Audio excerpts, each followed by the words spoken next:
Tere, mina olen Maarja. Ilusat 3. adventi minu poolt. Ja ma tahaks rääkida, et mul on armastav ja imede Jumal. Amen. Ja Jumal, kes on minu poolt, mitte minu vastu. Ja kes annab mulle hingamise, ükskõik kui sügaval ma olen, siis ma julgustan sind, ükskõik mis olukorras sa oled või sinu laps on, siis pöördu tema poole, et temal tuleb see abi, see rahu, see teadmine, et tema teab suuremat pilti ja kõik saab korda. Mul on antud minu kõrvale imeline abikaasa ja temaga me oleme tõesti paljudest asjadest läbi läinud. Meil on 3 last. Esimene käib juba koolis ja teine sai 5-aastaseks ja 3. on 2-seks saanud. Ja ma olen väga tänulik selle kõige eest, aga kõigepealt ma tahaksin minna siis selle loo juurde, mis muutis meie pere elu. Ja see oli see lugu, kuidas meie teine laps tuli siia ilma. Üks hetk me tajusime, kui meil oli esimene laps sündinud, et nüüd me oleme valmis teiseks lapseks ja me olime nii rõõmsad. See oli umbes täpselt 6 aastat tagasi 3. advendipaiku, kui me saime teada, et me ootame kallist Saara Pettelit. Ja rasedus kulges täiesti normaalselt, tavaliselt ja ma hakkasin hästi vara tundma tema liigutusi, mis oli mulle väga üllatav. Kogu aeg käis tants ja pidu seal kõhus. Kuni poole raseduse pealt me läksime ultraheli uuringule, kõik oli nii nagu tavaliselt ja siis meile öeldi seal ultrahelile, et päris täpselt pilti ei saanud, teil on tüdruk tulemas, aga me saadame teid järgmisele uuringule, kus on kogenum arst ja teine aparaat, et tema vaatab põhjalikumalt.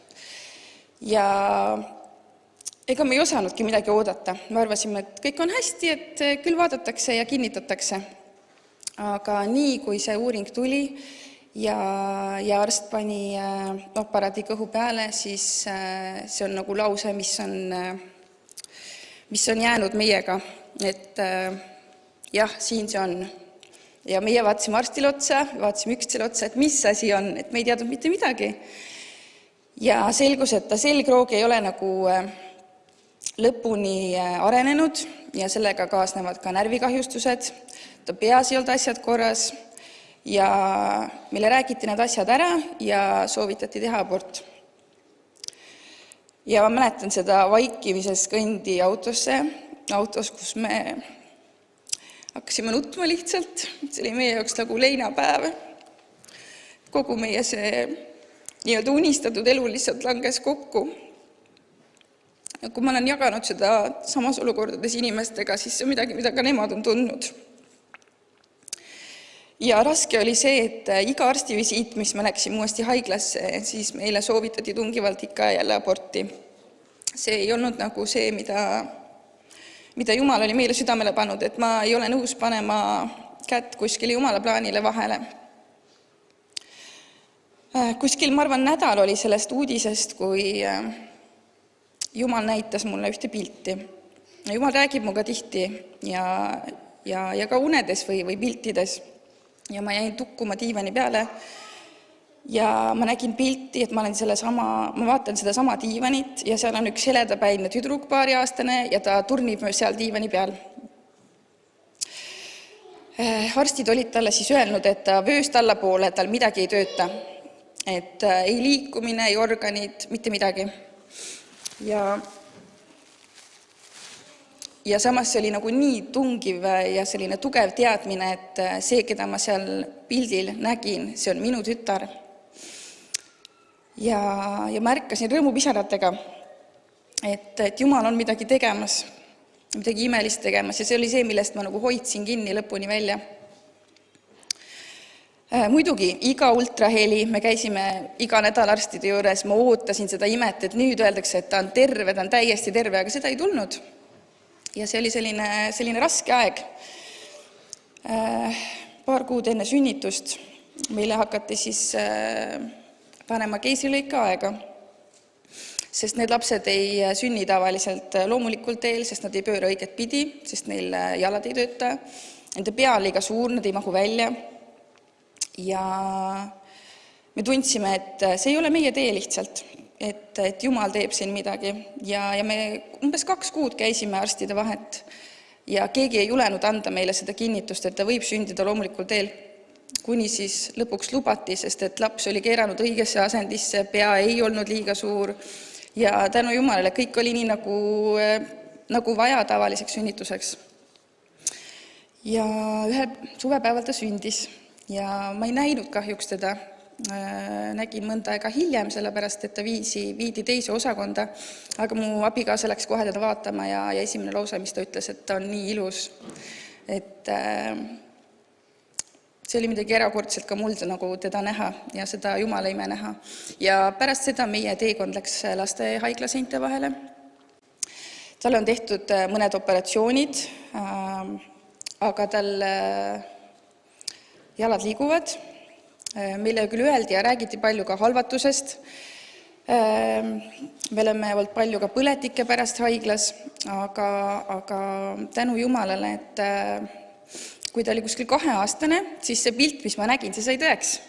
Meil oli see sama diivan, meil enam seda diivanit ei ole, aga see oli see sama diivan, heledapäigne tüdruk, 2-aastane ja ta ronis seal diivanil. Siis ta ei olnud veel kõndima hakanud. Ja meil paluti hakata vaatama ratastoole välja, sest et tal ei olnud seda tasakaalu ja tal olid sellised pikad ortoosid ja selline kõnniraam, millega ta kõndis, aga ilma nende teda ei suutnud. Ja ma mäletan selgelt, kui ta ükskord astus enda söögitoolit alla ja ta tuli pikki tuba, ma arvan, see on kuskil 3 meetrit ja ta kõndis pikalt minu juurde. Ta lihtsalt tuli toolilt alla ja ta lihtsalt kõndis. Ilma ortoosideta, ilma kõnniraamita, ta lihtsalt tuli minu juurde. Ja see oli midagi ime minu jaoks. Et meie teekond ei ole olnud selline, et ühe palve peale on midagi kardinaalselt muutunud, vaid see on olnud üks pikk teekond, mida me siiamaani käime. Aga ta on täna meil tüdruk, kes mitte ainult ei kõnni, vaid ta jookseb, ta hüppab, ta keerutab, ta naerupall, täiesti 5-aastane tore tüdruk. Minu arust on täiesti 5-aastase kohta, ta loeb ja kirjutab tähti, tal ei ole nagu mingisugust mahajäämust. Ta kõnnib küll, saab aru, et ta kõnnib natuke teistmoodi, aga see on nagu nii suur ja eriline teekond minu jaoks, et iga see samm, mis ta teeb, on minu jaoks juba nii suur ime. Iga jooksusamm, kui laps hüüab, et ta jookseb, see on midagi nii erilist minu jaoks, et iga beebi juba, ükskõik, kas tal on terviseprobleem või ei ole, et ta on juba tegelikult nii suur ime. Ja ma olen Jumalale nagu nii tänulik selle kõige eest.